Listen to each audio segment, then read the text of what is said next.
자, 우리가 지난 2시간에 앞에서 배운 대로 먼저 하나님의 심정이라고 하는 부분을 먼저 우리가 보도록 하겠습니다. 하나님의 심정이 뭔가? 자, 우리 한번 다 같이 읽어봅시다. 시작.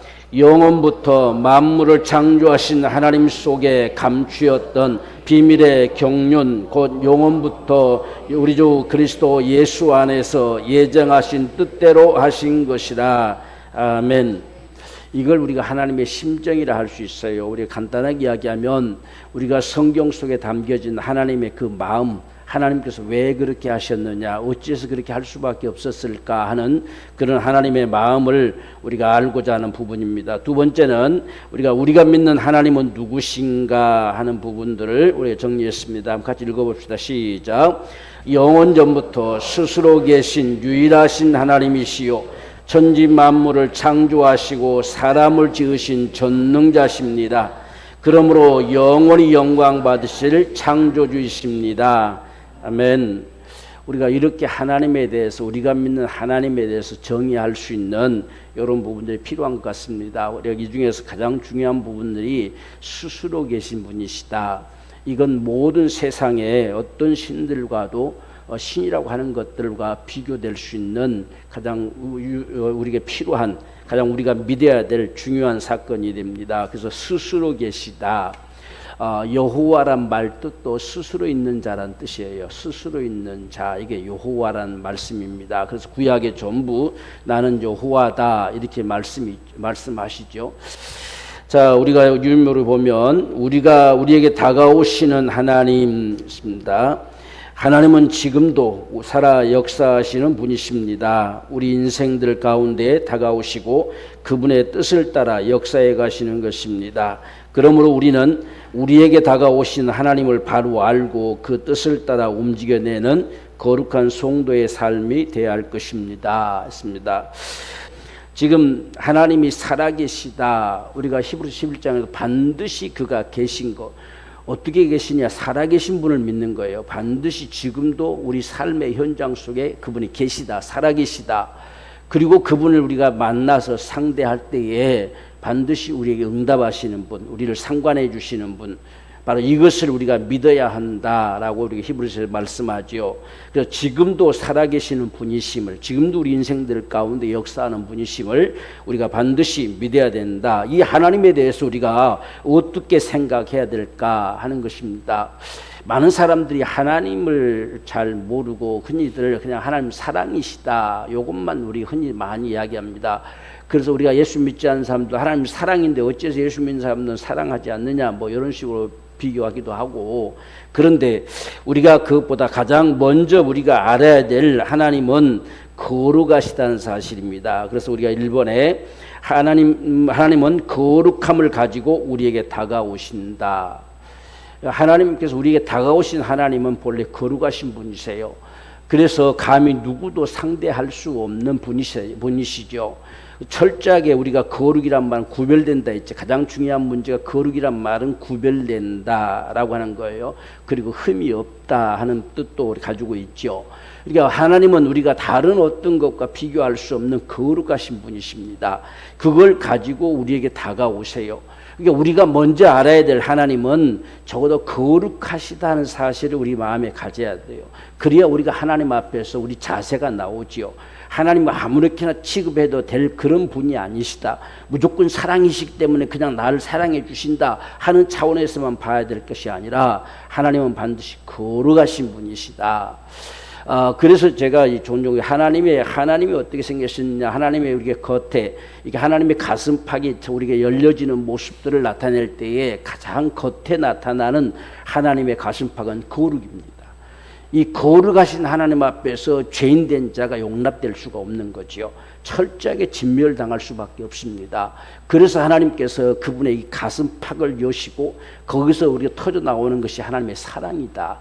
이 거룩하신 하나님 속에 담겨진 게 사랑이에요. 그래서 이 거룩하신 가슴팍이 찢겨지는 것이 예수 그리스도의 이 구속의 죽음과 같아요. 그래서 창에 찔려서 그 찢겨져 나가니까 피가 쏟아져 내림으로 오늘 우리가 산 것처럼 하나님의 가슴팍은 이 거룩하신 가슴팍으로 다가오시고 그게 찢겨졌을 때에 우리를 그 사랑의 품에 안으신다. 이런 모습들을 우리가 봐야 돼요. 그 다음에 그 사랑의 우리 손길이 우리가 다가오게 될 때에 그 다음에 거기서 치유가 일어나고 돌봄이 일어나고 우리 하나님의 역사하심이 다가오는 것이죠. 그래서 가장 먼저 우리가 하나님을 대할 때에 하나님은 거룩하신 분이시다. 그래서 우리가 아무렇게나 취급해도 될 분이 결코 아니시다. 이걸 우리가 분명히 아는 겁니다. 자, 그래서 1번에 보면 하나님은 무엇을 자신의 대명사처럼 내놓으셨는가? 시편 99편 9절에 보면 시작. 너희는 여호와 우리 하나님을 높이고 그 성산에서 경배할지어다. 대저 여호와 우리 하나님은 거룩하시도다. 이 거룩하시다라고 하는 것을 우리가 분명히 기억하고, 그래서 우리가 하나님을 예배하되 신령과 진정으로 예배한다. 구약에서는 주로 하나님을 경외해야 한다는 표현을 쓰죠. 하나님을 경외한다. 오늘 하나님을 경외하는 이 모습이 오늘 우리에게 주어진 것이 예배와 같아요. 그래서 우리는 예배는 정말 하나님 앞에 신실하게 드려져야 돼요. 그래서 하나님 거룩하시기 때문에 우리가 그 아무렇게 취급될 수가 없는 부분들, 우리가 우상들은 그런 게 없으니까 아주 커다랗게 만들어가지고 거기 위축당하게 만들어서 이렇게 그냥 조용하게 만드는 이런 모습처럼 만들지만, 우리 하나님은 눈에 보이지 않기 때문에 우리 신앙이 자칫하면 그분을 그냥 쉽게 여겨버립니다. 없이 여긴다는 이야기예요. 이런 모습들이 오늘 우리 가운데 일어날 수가 있다. 그래서 그 성산에서 하나님이 계신 것은 거룩한 곳이에요. 그러니까 그 성산이다, 거룩한 산이다, 이렇게 표현하지요. 하나님 앞에 대하는 심정은 우리가 아무렇게 대하는 것이 아니다라고 하는 것을 분명하게 밝혀주고 있습니다. 그래서 하나님은 거룩하시다. 자, 2번, 우리에게 거룩함이 없다면 어찌할 것인가, 어떻게 되겠느냐 하는 말씀입니다. 히브리서 12장 14절에 모든 사람으로 더불어 화평함과 거룩함을 쫓으라. 이것이 없이는 아무도 주를 보지 못한다. 우리가 이 구약에서는 안식일을 주로 명하셨죠. 안식일을 명하신 이유가 뭐냐면 거룩함을 사모하라는 거예요. 그래서 하나님과 우리가 맺어진 언약이, 하나님은 우리를 거룩하게 하시고 우리는 거룩함을 얻어야 될 자, 그래서 죄인된 자를 하나님께서 이 안식일을 통해서 만나시면서 하나님께로부터 주어지는 끊임없는 거룩을 사모하도록 한 겁니다. 그래서 속죄 제사를 드리는 거예요. 자기가 그냥 나가서 설 수가 없어요, 그분 앞에. 그래서 양을 잡고 소를 잡아서 하나님의 속죄 제사를 드림으로 인해서 하나님이 그들을 거룩하게 하시는 이런 은총을 베푸시겠다고 하는 약속, 이 언약 속에서 이루어진 것이 안식일이었지요. 근데 주님이 세상에 오심으로 말미암아서 우리를 거룩하게 하셨어요. 그래서 이제 우리는 그분 앞에 마음껏 나가서 예배하게 된 거예요. 만약 그렇지 않았으면 오늘날도 소를 잡고 양을 잡고 제사 드려야 돼요. 그런데 예수님께서 영원한 속죄를 이루셨기, 속죄 제사를 이루었다는 이야기입니다. 영원한 속죄를 이루셨기 때문에 오늘 우리가 하나님 앞에 마음껏 나가서 그분을 예배하지요. 그러니까 우리가 예배하는 이 모습이 적어도 거룩하신 하나님 앞에 내가 있다 하는 사실을 분명하게 우리가 알고 그분을 예배할 수 있는 이런 우리 자세가 참 필요하다는 사실입니다. 그래서 거룩함이 없이는 주를 보지 못한다. 그래서 오늘 저와 여러분들이 예수로 말미암아 거룩함이 주어져서 하나님을 섬기게 하지 못하겠느냐라고 히브리서에서는 말씀하죠. 그래서 우리가 그 거룩함 때문에 오늘 하나님을 예배할 수 있다고 하는 사실, 이런 사실들을 우리가 분명히 기억하기 원합니다. 고린도서 7장 1절에서는 그런즉 사랑하는 자들아, 이 약속을 가진 우리가 하나님을 두려워하는 가운데서 거룩함을 온전히 이루어 영과 육이 온갖 더러운 것에서 자신을 깨끗하게 하라. 그래서 이런 마음이 우리 늘 필요하죠. 하나님 앞에 우리가 깨끗한 심정으로 서고 싶은 마음. 이것이 지금 이 신약에서도 똑같이 하나님 거룩하신 분이시니까 그분을 두려워하라. 두려워하는 말이 그분을 경외하라는 뜻이에요. 정말 그분을 존중하고 그분을 경외하는 그 마음 가운데서 우리가 그분 앞에 다가갈 때 영과 육이 다 온전한 깨끗함을 가지고 나아가라. 그래서 우리가 하나님 앞에 나아갈 때 이렇게 회개하기도 하고 이렇게 하는 모습들을 갖습니다. 내가 오늘 하나님을 뵈러 간다, 그분을 내가 만나 뵈러 간다, 이런 심정이 오늘 우리 마음의 자세가 되기를 소망합니다. 자, 3번 보면, 자, 그렇다면 거룩함이 없는 우리 인생에게 가장 절실히 요구되는 것은 무엇인가? 어떻게 해야 거룩함을 가지고 하나님을 만나뵐 수 있을까 하는 겁니다. 히브리서 10장 19절 말씀 보면 시작. 그러므로 형제들아 우리가 예수의 피를 힘입어 성소에 들어갈 담력을 얻었나니. 아멘. 예수의 피를 통해서만이 거룩하게 되기 때문에 우리가 예수를 믿음으로 구원받은 거, 이게 없이는 하나님을 배울 수가 없어요. 그래서 우리가 반드시 지금 거룩함이 없는 우리의 삶이라고 한다면 예수 그리스도의 피로 말미암아서 우리가 거룩함을 가지고 성소에 들어간다, 이렇게 말씀했어요. 우리가 히브리서 10장 10절에는 거룩함을 얻었다라는 말이 있어요. 그러니까 예수님께서 십자가에 죽으심으로 우리는 거룩함을 얻었다는 거죠. 바로 이걸 우리가 확신해야 돼요. 우리는 거룩한 자예요. 그래서 우리를 성도라고 일컫잖아요. 성도란 말 자체가 거룩한 무리들 그 뜻이에요. 우리는 거룩함을 이미 얻어서 거룩함을 가진 자가 됐다는 이야기예요. 그래서 우리는 거룩한 자다. 이 세대 가운데서 예수의 피로 말미암아 우리는 구원함을 받고 모든 죄에서 우리는 해방되어지는 이 거룩함을 얻은 자다. 이 사실을 가지고 우리가 하나님 앞에 나아갈 때에 거룩하신 하나님을 지금 우리가 마음껏 나아가서 배울 수 있다는 것이 예수 그리스도의 구속의 역사로만 가능한 일이라는 거예요. 고린도전서 1장 2절 말씀 보면 그리스도 예수 안에서 거룩하여지고 성도라 부르심을 입은 자들 그랬습니다. 우리는 거룩함을 입었기 때문에 성도라 칭한다는 이야기예요. 이런 우리가 거룩한 이 자존심을 가지고 있어야 돼요. 나는 거룩함을 가진 성도다.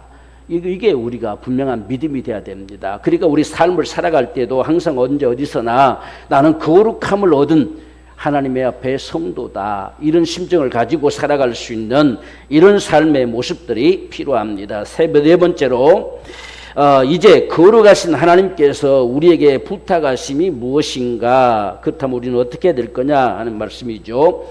고린도서 3장 16절 17절 시작. 너희가 하나님의 성전인 것과 하나님의 성령이 너희 안에 거하시는 것을 알지 못하느뇨. 누구든지 하나님의 성전을 더럽히면 하나님이 그 사람을 멸하시리라. 하나님의 성전은 거룩하니 너희도 그러하니라. 아멘. 우리가 하나님의 성전된 그러니까 우리 한 사람도 하나님의 성전이지만 바로 교회도 하나님의 성전입니다. 그래서 하나님의 성전된 자들이 여기 모이기 때문에 이곳을 성전이라 일컬어요. 그래서 이 모든 것이 다 거룩하다는 겁니다. 하나님 앞에서 거룩하다. 왜? 하나님이 계시다는 이야기예요. 하나님의 성령께서 우리 안에 계시다. 그래서 우리는 거룩한 자를 모신 자이기 때문에 거룩한 성전이라는 겁니다. 오늘 이것도 하나님의 거룩하신 하나님께서 여기에 임하시기 때문에 성전이라고 칭하는 거지요. 그래서 성전이란 이 말이 그냥 예배당 이런 그냥 일반적인 칭호가 아니라 하나님이 계시다는 겁니다. 그래서 우리도 지금 성령이 너희 안에 거하시는 걸 알지 못하느냐 이렇게 했잖아요. 하나님을 우리는 모신 자들이에요. 하나님 우리 안에 계세요. 그 거룩한 자가 우리 안에 계시다는 겁니다. 그래서 성전이다, 성도다, 이런 말을 칭하게 되는 것을 보면서 성전을 더럽히지 말라 이렇게 말씀하는 거지요. 그래서 이 사실들을 우리가 생각하면서 성전을 더럽히지 말라, 더 나아가서는 하나님의 교회를 더럽히지 말라 하는 것과 같습니다. 그래서 그 사람은 멸하실 것이다 라고 하는 거예요. 그래서 우리가 참 거룩한 자로 살아가는 이 삶이 우리에게 무엇보다 절실하게 필요하다 하는 사실을 봅니다. 자, 큰 두 번째로 하나님은 우리를 사랑하십니다. 이 거룩하신 가슴팍이 이제 터져 나오면 하나님의 사랑이 그 안에 담겨져 있지요. 그래서 하나님의 거룩하신 가슴팍은 반드시 열려져야 되는데 우리 모든 사람이 죄인이기 때문에 열을 수가 없어요. 그래서 예수 그리스도의 그 구속의 역사로만 그 열려진다는 겁니다. 이게 예수님이 살찌고 피 흘리시는 역사와 같은 모습이다. 1번 보면 하나님의 사랑은 우리에게 어떻게 나타난 바 되었으며 하나님은 왜 우리를 그처럼 사랑하셔야만 했는가 하는 것을 말씀합니다. 우리가 무엇보다 잘 아는 요한복음 3장 16절 시작. 하나님이 세상을 이처럼 사랑하사 독생자를 주셨으니 이는 저를 믿는 자마다 멸망치 않고 영생을 얻게 하려 하심이니라. 아멘. 이건 우리가 예수 믿은 사람으로서는 모를 사람이 없지요. 이 말씀을 우리가 받아들여서 예수를 믿게 되는 것이기 때문에 우리가 예수 믿는 사람들은 하나님의 사랑이 쏟아져 나옴으로 인해서 우리가 예수 믿었다. 그래서 이 아들을 내놓으심 자체부터 그 거룩하신 가슴팍이 열려지면서 사랑이 쏟아져 나온 것이죠. 그래서 하나님의 사랑은 이같이 우리에게 주어졌다 하는 것을 요한일서에서도 밝히는 모습을 볼 수가 있습니다. 그래서 하나님의 사랑이 이렇게 나타난 바 되었으니 곧 자기 아들을 독생자를 내놓으신 것이다. 이것은 우리를 살리려 하십니다 라고 이렇게 말씀하고 있습니다. 그래서 하나님의 사랑이 이렇게 나타난 바 됐다. 이게 독생자 주신 하나님의 사랑이다 라고 우리가 밝히고 있어요. 그래서 우리를 사랑할 수밖에 없는 이유는 사랑하지 않으면 멸망합니다. 멸망할 수밖에 없기 때문에 거룩하신 하나님으로서 우리에게 다가오면 우리가 다 진멸당할 수밖에 없어요. 그렇기 때문에 사랑을 내놓을 수밖에 없습니다. 그래야 우리를 품을 수가 있어요. 그래서 하나님은 멸망치 않고 영생을 얻게 하려 하심이라. 이것 때문에 사랑합니다. 하나님이 우리가 왜 예수를 믿어야 되느냐 하는 이유 가운데 하나가 당신을 사랑하기 때문이라는 겁니다. 하나님이 당신을 사랑하지 않으면 그냥 쓸어버리죠. 그냥 진멸해버리고 마는 것이죠. 바로 그래서 우리를 사랑할 수밖에 없는 이유는 모든 사람이 멸망당할 수밖에 없기 때문에 멸망치 않고 영생 얻게 하시려고 하나님이 우리를 사랑하신다라고 말씀합니다. 자, 두 번째로 이를 위해 예수는 어떠한 죽음을 죽으셔야만 했으며 그 죽음은 누구를 위한 것인가? 우리가 이사야서 53장 5절 6절 시작. 그가 찔림은 우리의 허물을 인하며 그가 상함은 우리의 죄악을 인함이라. 그가 징계를 받음으로 우리가 평화를 누리고 그가 채찍에 맞음으로 우리가 나음을 입었도다. 우리는 다 양 같아서 그릇 행하여 각기 제 길로 갔거늘 여호와께서는 우리 무리의 죄악을 그에게 담당시키셨도다. 아멘. 역시 이 말씀도 우리가 모를 사람이 없지요. 바로 이것이 예수 그리스도의 구속의 역사를 나타내 주시는 말씀이기 때문에 이렇게 예수님께서 우리의 모든 죄와 허물과 모든 우리의 저주를 다 담당하시고 죽으심으로 우리가 살게 된 거지요. 바로 이같이 하나님께서 우리를 사랑하셔서 독생자를 죽는 데까지 내놓으셨다라고 말씀합니다. 우리가 로마서 5장에도 보면 10절에 분명히 우리가 아직 죄인 되었을 때 8절에 보면 우리가 죄인 되었을 때 독생자 내놨어요. 왜? 멸망치 않고 영생 얻게 하시려고. 그래서 예수님께서 이같이 죽으셔야 될 이유는 그렇지 않으면 우리가 이렇게 죽어져 멸망할 수밖에 없습니다. 그래서 예수님이 십자가에 달려 죽으신 것은 바로 죄인된 내가 죽는 것과 똑같아요. 그래서 우리가 구원받을 수 없이 죽어버린 겁니다. 그래서 다 멸망할 수밖에 없지요. 그래서 예수님이 대신 죽어주심으로 인해서 우리는 살고 예수님은 십자가에 죽으신 것이다. 그래서 예수님의 죽으심이 불쌍한 것이 아니라 내 자신을 보는 거지요. 그래서 예수님이 저렇게 십자가에 죽을 수밖에 없는 건 내가 죄인이기 때문에 그렇습니다. 그래서 내 죄를 그분이 담당하시고 이렇게 죽으신 거기 때문에 우리는 그 예수로 살고자 해야 돼요. 그 예수님이 내 주님이 되셔야 돼요. 그래야만이 우리는 영생 얻은 자가 되고 구원받은 자가 되는 하나님의 축복이 있음을 볼 수가 있습니다. 자, 세 번째로 그러므로 죄인된 인생 가운데 요구하신 바가 무엇인가? 당연히 그를 믿으라는 것이죠. 그래서 사도행전 16장 31절에 주 예수를 믿으라. 그리하면 너와 내 집이 구원받는다. 이 예수를 믿는 것밖에 없어요. 우리가 어떤 다른 행위로 구원받을 수 있는 방법이 없습니다. 오직 우리는 예수를 믿는 것, 하나님께서 다 지불해 놓으신 그 예수의 공로를 우리 믿는 겁니다. 그걸 믿을 때에 우리는 구원받아요. 그 믿을 때 예수님의 죽으심이 내 죄가 도말된 사건이 된다는 이야기예요. 그래서 우리가 이 믿음에 있어서는 반드시 회개하고 믿으라 이렇게 돼 있죠. 그래서 우리가 이 죄인된 내가 죄인한 사실을 그 앞에 실토하는 거죠. 예수님의 십자가에 죽으신 걸 보니까 내가 철저하게 내 죄를 담당하신 자가 저렇게 죽는 것을 보면 나는 저렇게 죽어야 될 멸망할 수밖에 없는 죄인임이 실토되는 거지요. 그래서 반드시 죄인임이 시인되는 것이 필요하고 이 예수님을 내 주로 우리가 믿는 믿음이 필요합니다. 그래서 주 예수를 믿으라. 그러면 너와 내 집이 구원 얻을 것이다. 이렇게 말씀하셨어요. 그래서 우리가 회개한다라고 하는 것은 내 아집을 깨트리는 거예요.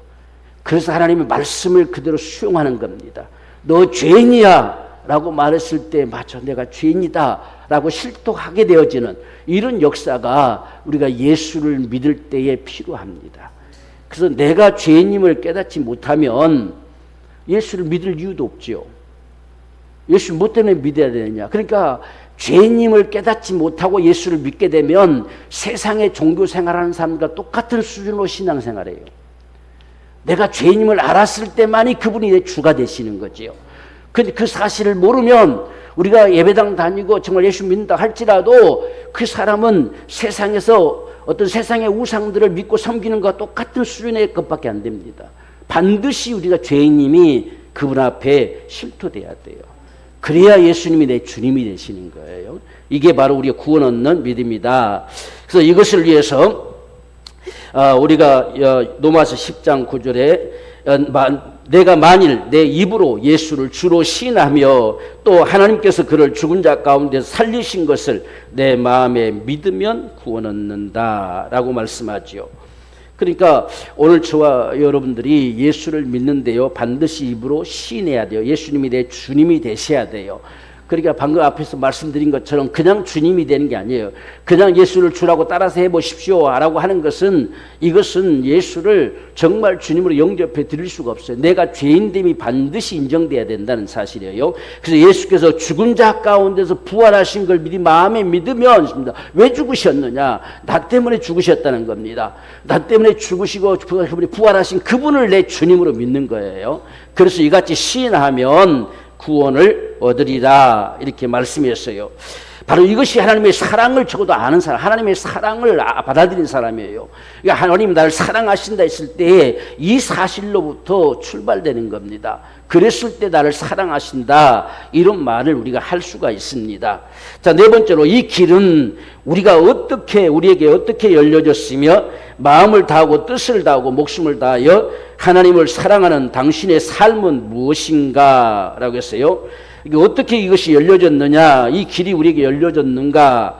우리가 히브리서 10장 9절 20절 19절 20절 보면 그러므로 형제들아 우리가 예수의 피를 힘입어 송수에 들어갈 담력을 얻었나니 그 길은 우리를 위하여 휘장 가운데로 열어놓으시고 새롭고 산 길이요 휘장은 곧 저의 육체니라. 아멘. 예수 그리스도의 피를 힘입어 들어가는데 이 피가 어떻게 흘러나왔느냐 하고 하는 것은 바로 이 휘장 가운데로 열어놓으신 길이다. 우리가 구약의 성막을 보면 하나님께로 나아갈 수 없도록 휘장이 쳐져 있습니다. 이 휘장의 실제적인 두께는 10cm예요. 이 10cm를 바로 그 실로 다 짠 거지요. 그러니까 이건 찢겨질 수가 없는 이런 휘장이 내리쳐져 있습니다. 그런데 예수님이 십자가에 달리는 순간에 휘장이 위로부터 찢겨져 나왔어요. 그래서 두 조각 다 찢어버렸습니다. 이 찢어버린 사건, 곧 예수님이 십자가에 달려서 피를 쏟아내린 사건, 그걸 예시했던 것이죠. 그렇게 쏟아짐으로 말미암아서 이 하나님의 우리가 거룩하신 가슴팍이 열리듯이 열려진 거란 이야기예요. 우리는 그 길을 따라서 성소에 들어간다 이렇게 말씀하고 있습니다. 그래서 예수 그리스도의 이 구속의 사건은 우리에게 정말 없어서는 안 될 가장 중요한 겁니다. 우리가 신앙생활하면서 평생에 이 은혜로 사는 거예요.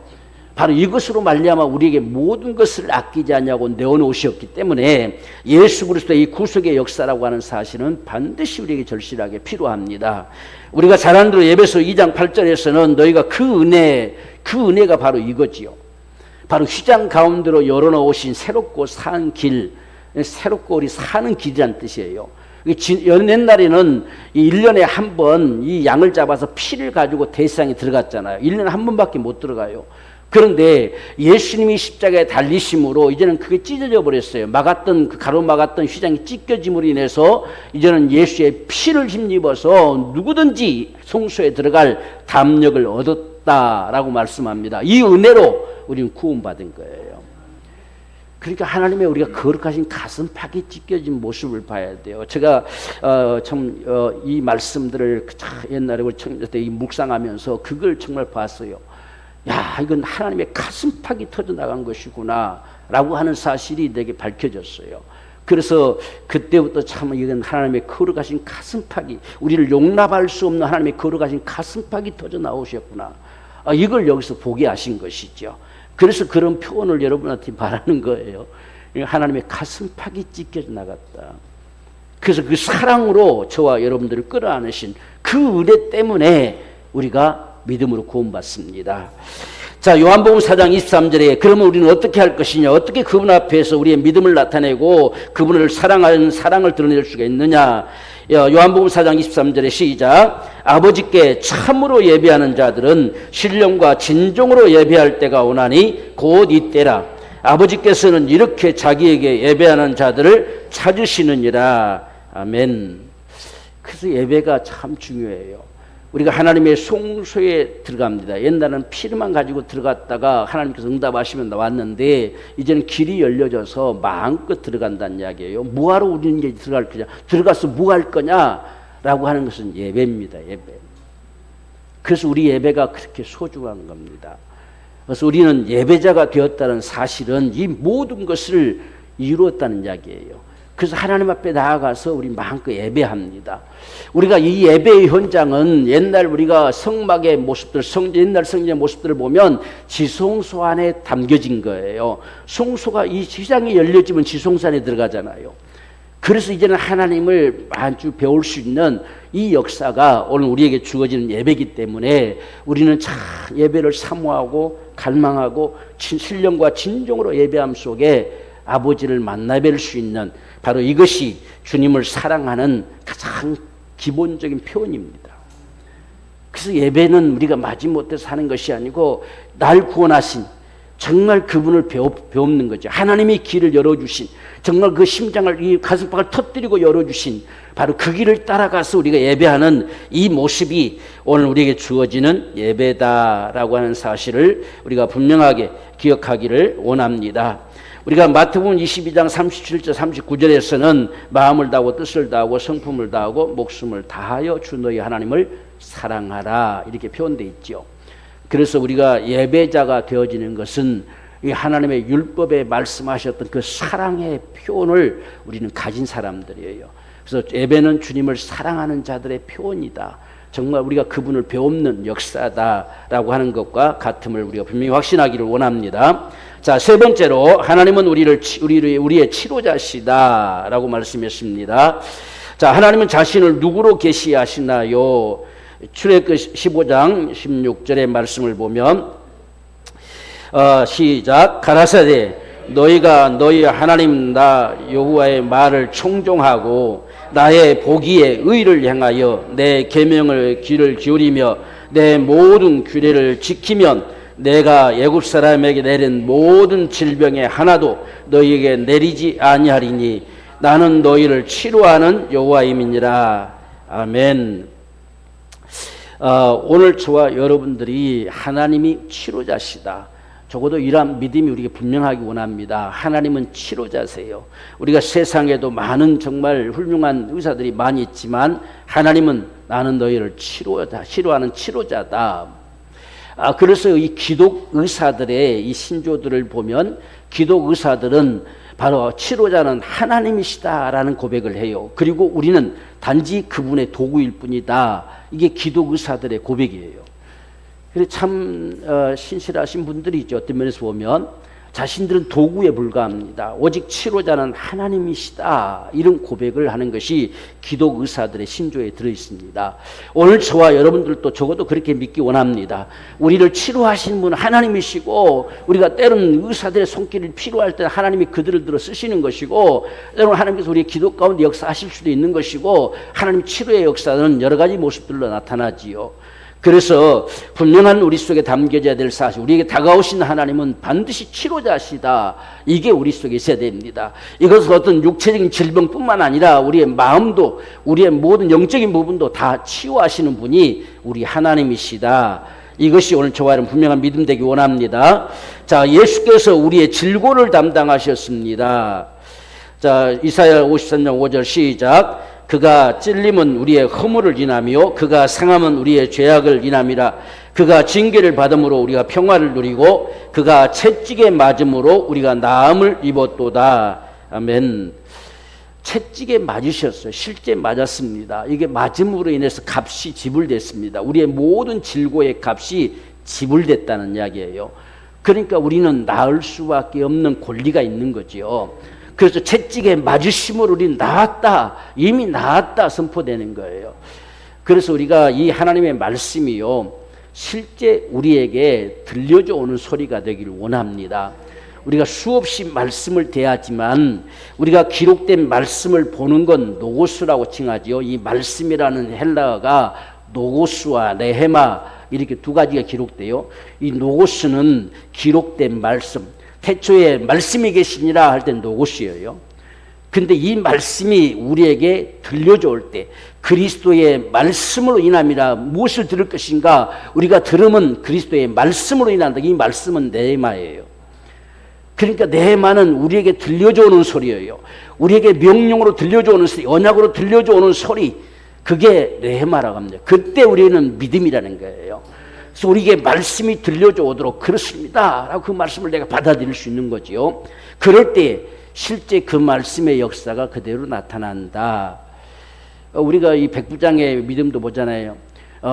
가라 내 아인이 나았다 이렇게 하잖아요.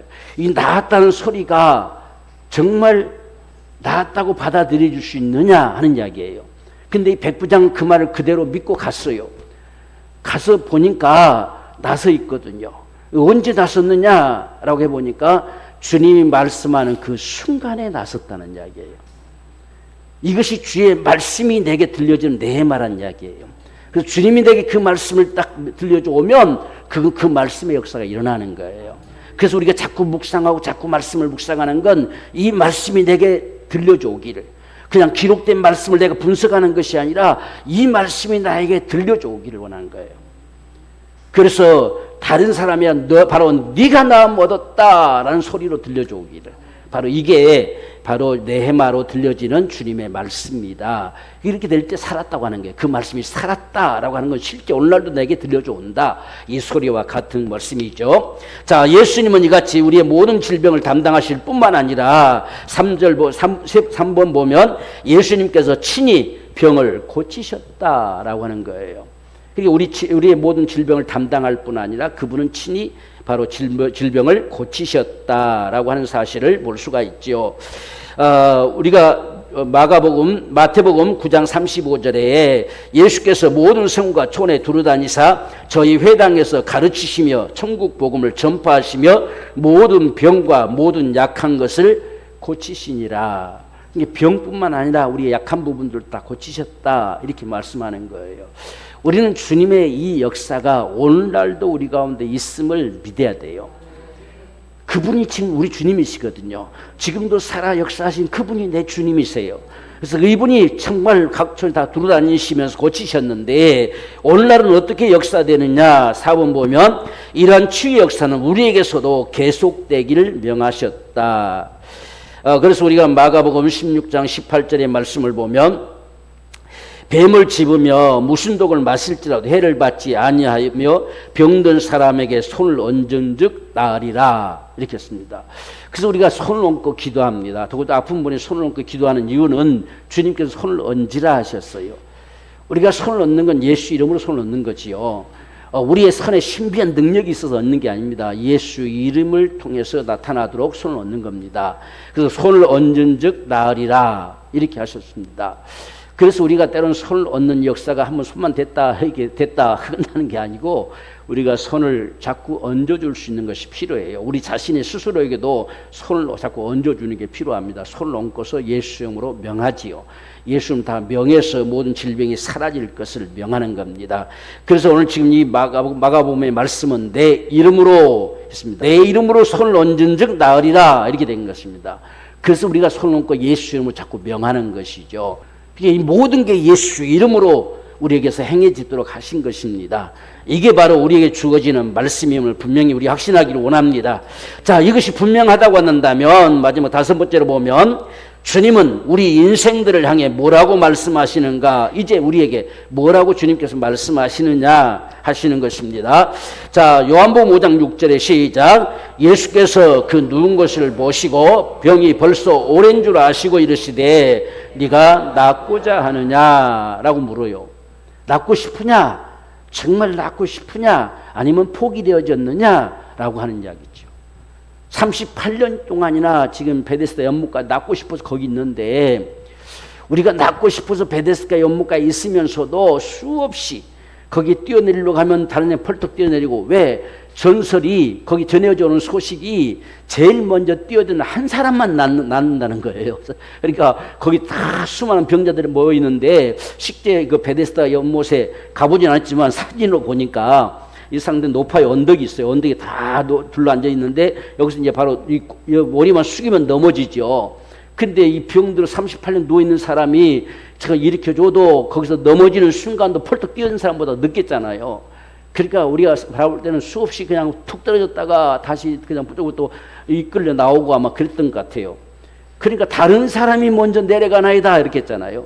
단 한 사람만 낫는데 그 많은 사람들 중에서 맨 처음 뛰어들어야 되는데 이 사람은 뛰어들 수가 없잖아요. 이걸 주님이 보신다는 겁니다. 그러면 이 사람 마음속에 무슨 생각이 들겠느냐? 그의 고백처럼 낫고 싶지만 나을 수가 없어요. 왜? 나를 못에 넣어줄 사람이 없습니다. 그래서 자기도 모르는 사이에 포기되는 거예요. 이런 모습이 오늘 우리 안도 있기가 쉬워져요. 내가 불가능하니까 비록 있기는 있지만, 베데스다 연못가에 있기는 있지만 그런다고 되겠느냐? 아무도 도와준 사람도 없는데 라고 하는 이 포기되어는 심정, 바로 거기에 주님이 말씀합니다. 네가 정말 낫고 싶으냐? 라고 하는 거예요. 그 낫고 싶다면 지금 이 순간 네 자리를 들고 일어나서 걸어가라 라고 하는 거죠.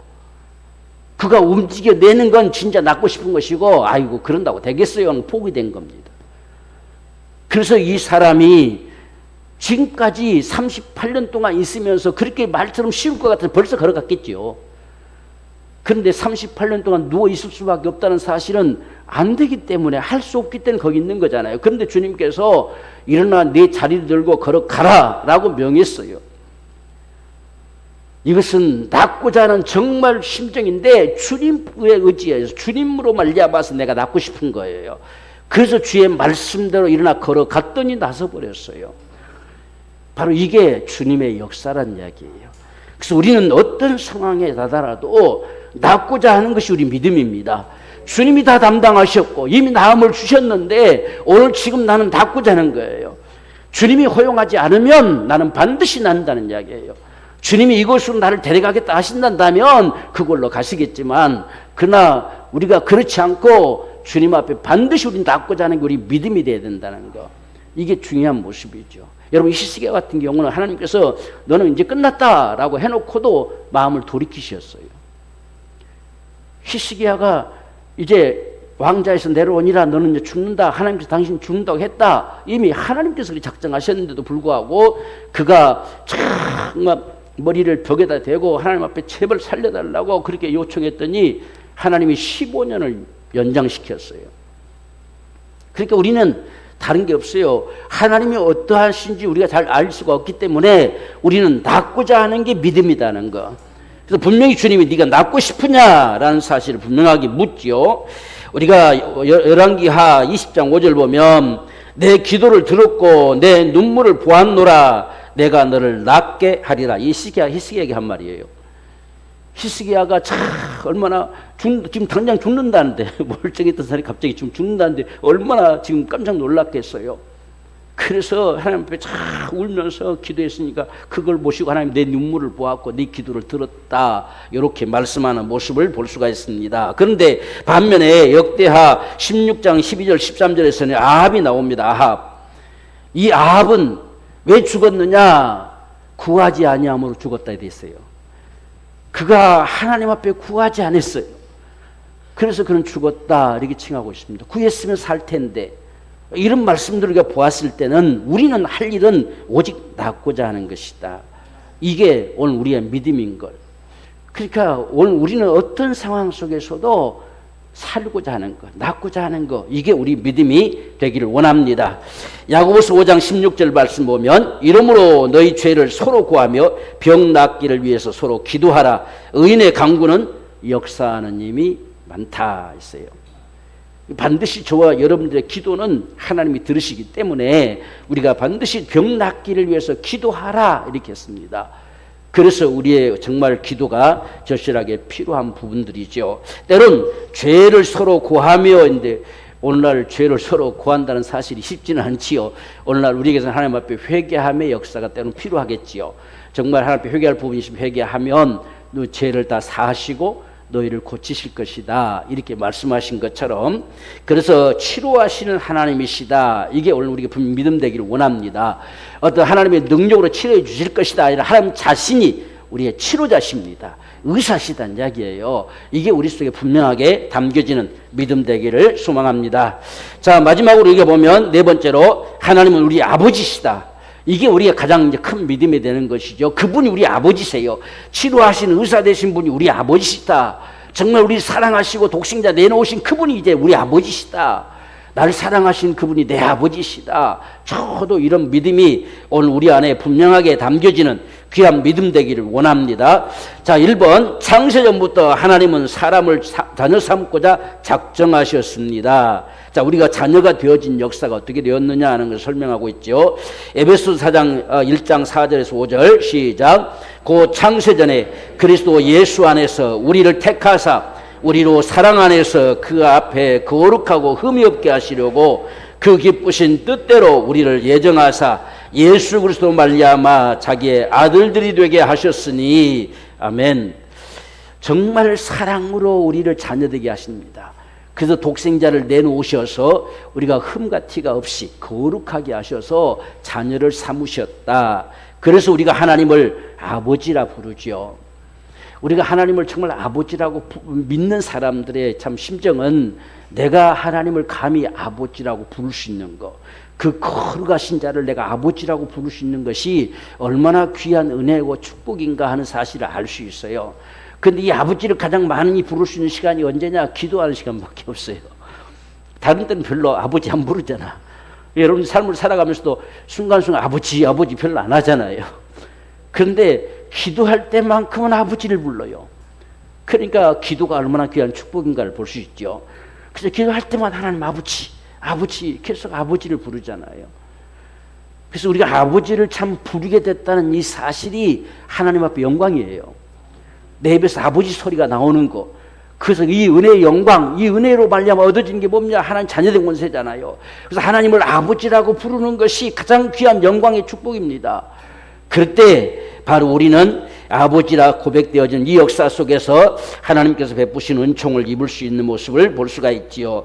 우리가 2번 보면 예수를 영접함으로 하나님의 자녀된 권세를 주셨습니다. 예수님을 영접해 드림으로 우리는 한 건 아무것도 없어요. 그분이 내 안에 들어오심으로 우리에게 아들의 영을 주시사 이렇게 말씀하잖아요. 그래서 하나님을 아버지라 부르게 하셨어요. 이같이 우리가 하나님의 자녀된 권세를 가진 사람들임을 분명히 확신합시다. 그래서 하나님 앞에 우리가 난 자다 표현하고 있죠. 우리가 13절에 보면 이는 혈통으로나 육종으로나 사람의 뜻으로 나지 않냐고 오직 하나님께로서 난 자다. 실제 하나님 날 낳으심을 우리 믿어야 돼요. 하나님께서 우리를 낳으시는 방법은 이렇게 낳는 거예요. 예수를 우리가 영접해 드림으로 하나님의 자녀로 탄생되어진 이 역사가 하나님이 자기 자녀들을 낳는 방법이에요. 그래서 우리를 낳으셨다는 거. 그래서 이걸 우리가 분명히 확신해야 됩니다. 날 낳으시는 주님, 날 낳으신 우리 아버지, 이걸 우리가 확신해야 됩니다. 하나님 날 낳으셨어요. 하나님의 자녀로 날 낳으셨습니다. 그럴 때 하나님이 우리 아버지가 되는 거예요. 양아버지가 아니고 친아버지예요. 그래서 우리가 죄를 범하였을지라도 아버지 앞에 가는 거예요. 용서를 구하는 거죠. 그런 아버지는 다 용서하시겠잖아요. 하나님은 우리의 친아버지가 되기를 원합니다. 그래서 우리는 하나님의 자녀됨을 분명히 확신합시다. 자, 우리가 세 번째로 보면 우리가 자녀인 거로 하나님을 아버지라 부른다 했습니다. 갈라디아 4장 6절 말씀 보면 너희가 아들인 거로 하나님이 아들의 영을 우리 마음 가운데 보내사 아바 아버지라 부르게 하셨다. 없답니다. 이게 바로 하나님께서 아들의 영을 내 마음을 주셨어요. 성령이 내 안에 계시다는 거예요. 하나님의 거룩한 영이 내 안에 오셔서 아버지라고 부르게 하신 겁니다. 그래서 하나님을 아버지라고 부르는 자들 안에는 반드시 성령이 계시다는 거예요. 그 성령으로 아버지라 부르게 하신다는 걸, 이거 분명히 우리가 믿고 확신하십시다. 우리가 아버지라고 지금 부르는 것은 그저 교회 가니까 예수 믿는다고 하니까 아버지라 부르라고 하더라 해서 부른 사람들은 아직 구원받지 못한 사람이에요. 그냥 불러줘야 돼요. 아버지라고 불러줘야 됩니다. 이 자연스러운 거예요. 우리 아기가 태어나면 말을 하게 되면 엄마 아빠를 부르잖아요. 이같이 부른 것처럼 우리가 하나님의 자녀로 탄생되어진 이 증거가 뭐냐? 하나님을 아버지라고 불러지는 거예요. 부르라 해서 부른 게 아니에요. 그래서 하나님이 아버지라고 자연스럽게 불러줘요. 이게 하나님의 자녀된 자들이에요. 이게 하나님의 옆에 구원받은 자예요. 그래서 우리는 하나님의 아버지를 많이 불러야 돼요. 우리가 성경에도 보면 하나님 앞에 기도하는데 아버지께 구한다 그랬어요. 아버지께 구한다. 우리 기도도 아버지께 구하는 거예요. 그래서 아버지라는 칭호가 우리에게 정말 나와질 수 있는, 자주 나와질 수 있는 이런 삶이 우리에게 필요합니다. 그래서 우리가 때로는 이게 누워서도 잠들기까지 아버지를 부르고 아버지를 찾고 하는 모습도 참 필요해요. 그냥 누워서 아버지 감사합니다. 오늘도 편안한 잠을 자게 해주세요. 이렇게 우리가 늘 기도하는 것도 필요해요. 아버지를 찾을 수 있는 거. 어제 우리 준이가 자는데 누워서 뒹굴뒹굴 하면서 은혜 찬송을 부르는 거지요. 은혜 찬송을 참 부르면서 그냥 혼자 들으면서 자는 거예요. 이런 모습도 좀 귀하지요. 그러니까 우리가 다 헛생각, 다른 생각 들어오면요, 눈이 멀뚱멀뚱해져요. 저는 뭐 누우면 자지만 그냥 저는 벽에 닿으면 자요, 그냥. 그래서 옛날에 우리 아버님이 계속 늘 이렇게 저녁 식사할 때는 기도할 때 단잠 자게 해주시고 라는 말을 늘 기도해서 식사 시간에 보면 그래서 늘 단잠 자는 것 같아요. 그냥 잠은 푹 자요. 그 옆에서 뭐 떠들든지 뭐라 하든지 그 소리가 안 들려요. 근데 4시 반만 되면 일어나셔요. 참 이런 게 하나님의 은혜지요. 자, 고린도후서 6장 18절에서는 너희에게 아버지가 되고 너희는 내게 자녀가 되리라 전능하신 주의 말씀이니라. 바로 하나님은 우리 아버지가 되시고 우리는 그분의 자녀가 된다는 사실이 전능하신 아버지가 하신 말씀이라는 거예요. 오늘 이런 분명한 하나님이 우리 아버지신 것이 믿음되기를 소망합니다. 자, 하나님이 우리 아버지시면 가장 귀한 축복이 뭐냐? 4번째로 아버지의 것을 받아 누리는 축복이 있습니다. 아버지의 것을 받아 누리게 하셨어요. 우리가 마태복음 7장 11절 말씀 시작. 너희가 악한 자라도 좋은 것으로 자식에게 줄 알거든 하물며 하늘에 계신 너희 아버지께서 구하는 자에게 좋은 것으로 주시지 않겠느냐. 아멘. 하나님이 우리 아버지 된 것이 분명히 믿음돼야 돼요. 그래야 아버지께서는 반드시 주신다. 우리 아버지는 좋은 아버지가 되기 원합니다. 그래서 저와 여러분들이 분명히 하나님을 아버지라 부른다는 거예요. 하나님 우리 아버지시다는 겁니다. 바로 그 아버지의 것을 우리는 받아 누리는 자가 되어지는데 아버지께, 너희 아버지께 구하는 자에게 좋은 것 주지 않겠느냐. 주님도 분명히 아버지라고 칭했어요. 그래서 우리가 아버지라고 부르는 거예요. 우리가 하나님은 분명히 아버지심을 믿읍시다. 아버지께 구하는 자. 그래서 우리가 기도할 때도 아버지를 부르는 게 더 좋아요. 그냥 하나님 뭐 여호와 거창하게 부를 필요 없이 하나님 우리 아버지라고 칭하는 거죠. 이것이 훨씬 더 우리의 큰 믿음을 가져올 수 있는 그런 축복이 될 수가 있음을 볼 수가 있습니다. 자, 그래서 우리가 여기도 이제 기록되지 않았지만 12절 말씀 보면 바로 그 다음에 바로 대접의 원리가 바로 나오잖아요. 너희가 무엇이든지 얻고자 하는 대로 서로 먼저 남을 대접하라. 얻고자 하는 대로 그걸 대접하라. 이 대접의 말씀이 갑자기 기도하다가 바뀌어져서 나와요. 그런데 그런즉 이렇게 말합니다. 바로 앞에서 이렇게 하나님 앞에서 우리가 아버지께 구하여 얻을 것이기 때문에 이 말이에요.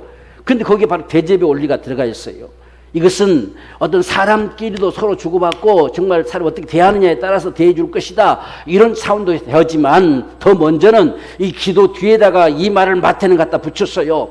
그래서 하나님을 아버지로 대접하라는 겁니다. 그래야 자녀로 대접받을 수 있을 것이다. 이렇게 말씀하고 있습니다. 그래서 이게 우리가 기도가 아버지라고 기도한 건 정말 그분을 내 아버지로 대접해라는 거예요. 그래야 네가 자녀가 되지 않겠냐는 겁니다. 이게 12절에 기록된 말씀입니다. 있어요. 이렇게 아버지께 구하는 자들에게 좋은 거 주시기 때문에 그 말이죠. 그래서 그분을 정말 너의 아버지로, 좋으신 아버지로 그렇게 대하라. 그러면 너희를 자녀로 대할 것이다. 이렇게 말씀하는 말씀이 12절의 말씀입니다. 우리가 마태복음 25장 34절 보면 창세로부터 너희를 위해서 예비된 영원한 천국이 있다라고 말씀하지요. 이 땅에서는 아버지의 것을 마음껏 받아 누리며 살아가고 마침내 우리는 영원한 천국에 이르게 되는 이 역사가 아버지 집이다. 또 이렇게 생겼어요. 아버지 집에 영원한 아버지. 내 아버지 집에 거할 곳 많다. 주님도 말씀하잖아요. 그래서 천국에 우리는 바로 영원히 거할 수 있는 이런 축복을 얻는다. 적어도 우리에게 다가오시는 하나님에 대해서 이 네 가지는 분명하게 우리가 기억하고 우리가 하나님을 대하고 하나님을 섬기고 살아가는 이런 삶이 되어지기를 소망합니다. 자, 우리가 마지막 요약에서 우리에게 다가오신 하나님을 뭐라고 정의할 것이냐라고 하는 것을 기록되어 있는데 한번 같이 읽어봅시다. 시작. 거룩하신 하나님은 그 크신 사랑으로 예수 그리스도로 말미암아 우리를 자녀 삼으시고 치유하시며 온전케 하시며 돌보시는 우리 아버지시다. 아멘. 우리가 이렇게 믿기 원합니다. 그래서 요약된 부분들을 우리가 항상 기억하면서 자꾸 우리가 되새기라고 했지요. 자꾸 되새기면서 우리에게 다가오신 하나님은 적어도 거룩하신 분이시고 크신 사랑으로 예수 그리스도로 말미암아 우리 자녀 삼으시고 늘 치유하시고 우리를 돌보시고 우리를 어루만져 가시고 온전케 하시는 우리 하나님이시다. 우리 아버지시다. 이렇게 자꾸 우리가 고백하는 이런 모습들이 필요하지요.